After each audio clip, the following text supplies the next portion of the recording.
بسم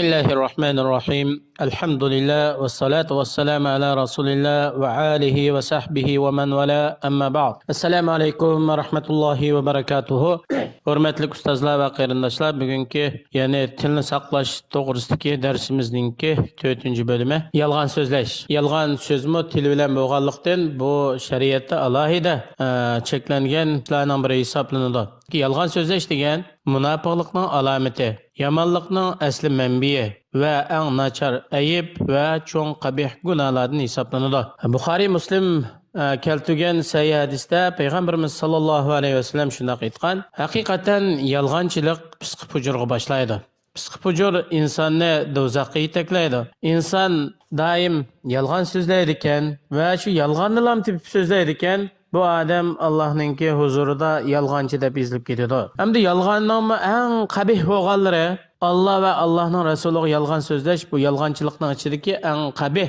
cho'ng gunohlarning biri hisoblanadi Şu Allah subhanahu ve teala Kur'an-ı Kerim'de aytadi ve yevmel kıyameti terellezine kezebu alallahi vucuhum musvedde aleyse fi cehennem mesvel lil mutekebbirin. Kıyamet günü ise Allah'a yalgan sözlügenlerinki yüzlerininki kapkara kömedek şu qaradap ketkenligini görsen de. Cehennem hadidini aşkıcı, tekebbürlük kıgıcı, yalgancılağa yeterlik cay emesmi? Elbette şunda. Yine Peygamberimiz sallallahu aleyhi ve sellem mübarek hadislerinde Bukhari ve Müslim keltirgen sahih hadis deydi. Men kezebe aleyye muteammiden felyetebevve maq'adahu minen nar. Kim ki bana kasten yalganı sözleydiken yani Peygamber aleyhisselam demegen asli olmagan sözlerini mi bu Peygamber aleyhisselam degen hadis yoki bu Peygamber aleyhisselam degen ma'nınga manda oludu degandek asli olmagan bir sözlerini Peygamber aleyhisselam dedi deb yolg'onni so'zlash shu yolg'onni so'zlagan kishi do'zaxdan o'zining o'rnini tayyorlab qo'ysin shuningdek hamda o'tgan zamondagi bir ishni eslab buningga yolg'on qasam qilish bu o'zining sahibini do'zax azobiga cho'mdirib o'tadigan yaminul g'umus yani sahibini günahı çöktürüp ötediğen qasam deb atiladi. Bu to'g'rida Peygamberimiz sallallahu aleyhi ve sellem'den bayan qilgan hadisda men halafa ala malimrin muslimin bi g'ayri haqqihi laqiyallahu ve huve aleyhi gadban. Yani kimki bir musulmon kishininki melini haqsiz el bilish uchun boshqalarning haqqini yevilish uchun yolg'ondan qasam qiladi ekan u kishi qiyomat kuni Allohga uchrashganda ya'ni Alloh bu odamga nihoyat g'azab qilgan holatda Allohga uchrashadi. Bu Buxoriy Muslim rivoyat qilgan hadis. Shuningdek yana yolg'onning qatoridan nasabni da'vo qilish o'zining nasabi bo'lmagan yoki o'zining otasi bo'lmagan yoki o'zi tava bo'lmagan bir jamoatni mening jamoatim yoki mening otam deb da'vo qilishning o'zimi bu yolg'ondan ya'ni til bilan sodir bo'lgan gunohlarning qatoridan payg'ambar alayhissalom degan har qanday odam bilib turib o'zining otasi emas bir odamni mening otam deb da'vo qiladi ekan bu odam kofir bo'lgan bo'ldi shuningdek har qanday bir odam o'zining nasibi tutashmagan bir qavm bir qabila yoki bir xonadon bir jamoatni men shuningga mansub deb da'vo qiladi ekan bu odam do'zaxdan o'zining o'rnini tayyorlab qo'ysin Bumi Buxoriy va Muslim rivoyat qilgan sahih hadislardan. Yana cho'ng gunohlarning qatoridan yolg'on guvohlik berish. Payg'ambarimiz sallallohu alayhi va sallam muborak hadislarda aytgan, sizlarga cho'ng gunohning cho'ng bilan bir xabar beraymi deb 3 qitim deganda sahobalar Allohning elchisi albatta xabar bersizlar deganda payg'ambar alayhisalom dedi, Allohga sherik keltirish, ikkinchisi ota-onani qaqshitish. Payg'ambar alayhisalom bir yo'linib o'tganti, undan keyin ravrus o'ltirib ala va qavlu zur ya'ni diqqat qilinglar yolg'on so'zlash yoki yolg'on guvohlik berish payg'ambar alayhissalom bu so'zni aytib ko'p takrorladi hatto sahobalar aytdi biz dedikki kashki payg'ambar alayhissalom bir to'xtagan bo'lsa deb qoldik bu Buxoriy va Muslim keltirgan sahih hadis shuningdek barliq musulmonlarga ya'ni bir musulmonning qinini to'kish mol mulkiga talon-taroj qilish yuz obro'yini to'kish qatorliq ishlarning hammasi harom bu imom Muslim rivoyat qilgan hadis Shuningdek yana Buxoriy va Muslimda kelgan sahih hadisda cho'ng gunohlarning qatoridan bir odam o'zining ota-onasiga dashnom qilish yoki ota-onasini tillashi. Payg'ambar alayhisalom shunday degan: "Minal kabairi shatamar rajuli walidayhi." Ya'ni insonning o'zining ota-onasini tillashi, dashnom qilishi cho'ng gunohlarning qatoridan deganda sahobalar aytadi: "Ey Allohning elchisi, bu inson o'zining ota-onasiga dashnom qilamdi, ota-onasini tillamdi" deganda shunday bir odam yana bir odamning otasini tillaydi u odamning otasini tillaydi yoki bir odamning onasini tillaydi, onasining yana bir odamning onasini tillaydi. Bu xuddi shu kishi o'zining ota-onasini tillagan, o'zining ota-onasiga dashnam qilgandek bo'ldi. Shuning uchun kishilar bilan bir talash tortish ishlar bo'lgan vaqtida tilimizga ega bo'lishimiz kerak. Aldirab boshqalarningki yuz avbriyi ota jamiyatlarga til tekkizmasligimiz kerak. Hem başkalar bununla cevaben bizge red qaytırıp kalsa, bu xuddi biz özümüzninki ata-analarımızı hakaret kılgan, deşnam kılganın qatarıda bu kalımız. Şuningdek insanı halakatga taşlaydigan yani günahlarning qatarıdan yuqorida so'zlaganning hammasi shu ig'izning tilning sababidan bo'ladigan gunohlar.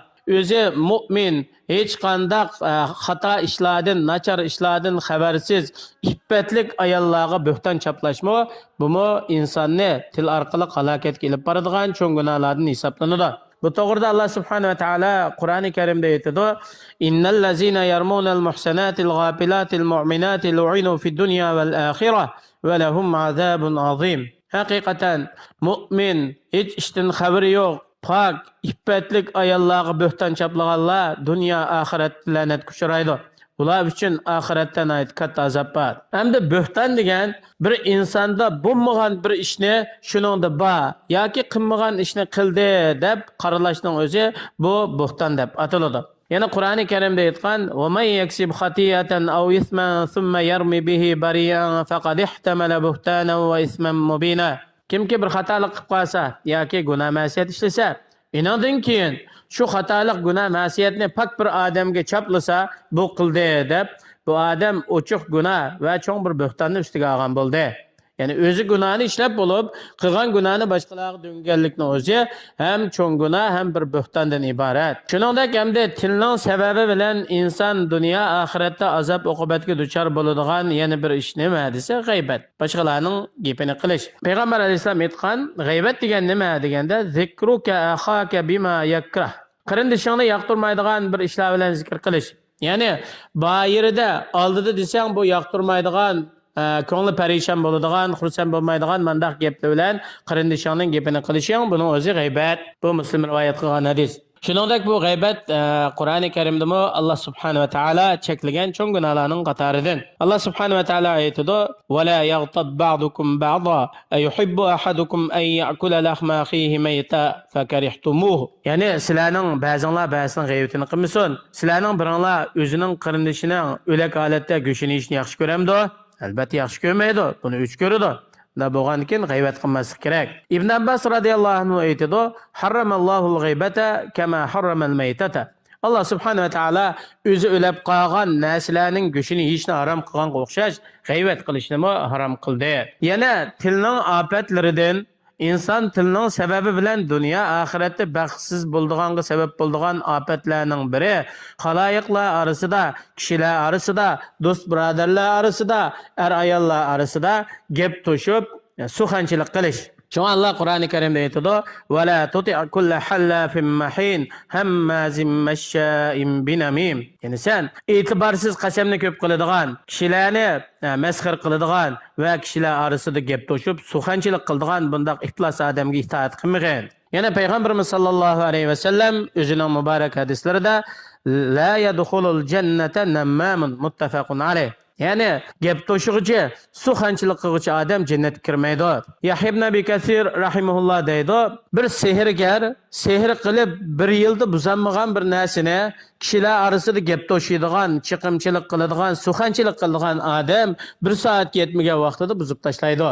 Yani nurg'un inoq oila, yaqin do'stlar va shundaq munosabatlar shu bir chiqimchining, suxanchining sababidan qisqa vaqtda buzilib vayron bo'ladi. Alloh subhanahu va taolo har birimizni shu tillarimizga ega bo'ladigan, tillarimizni Alloh subhanahu va taolo yaxshi ko'radigan, rozi bo'ladigan zikr, tasbih, duo, istig'for, Qur'on tilovat, yaxshi gap so'zlar, amr ma'ruf, nahiy munkarlar bilan o'tkazishga muyassar qilsin.